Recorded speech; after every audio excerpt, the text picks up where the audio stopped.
যখন কোনো বান্দা সূরা ফাতিহার একটা করে আয়াত বলে আলহামদুলিল্লাহি রাব্বিল আলামিন, সঙ্গে সঙ্গে আল্লাহ জবাব দিয়ে বলেন হামিদানি আবদি, বান্দা তুই আমার প্রশংসা করলি। আর রহমানির রহিম যখন বলে আল্লাহ বলেন আসনা আলাইয়া আবদি। মালিক ইয়াউমিদ্দিন যখন বলে আল্লাহ বলেন মাজ্জাদানি আবদি।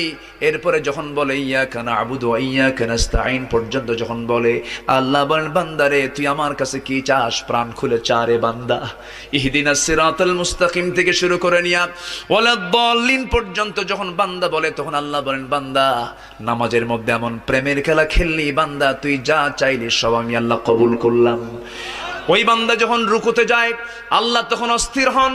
ওই বান্দা যখন সিজদায় যাওয়ার জন্য প্রস্তুতি নাই, সমস্ত ফেরেশতাকে ডাক দিয়ে বলেন ও ফেরেশতারা, এই বান্দাগুলো আমাকে দেখলো না, রাসূলকে দেখলো না, কোরআনকে দেখে হাদিসকে বিশ্বাস করে আমাকে খুশি করার জন্য তার সবচেয়ে সম্মান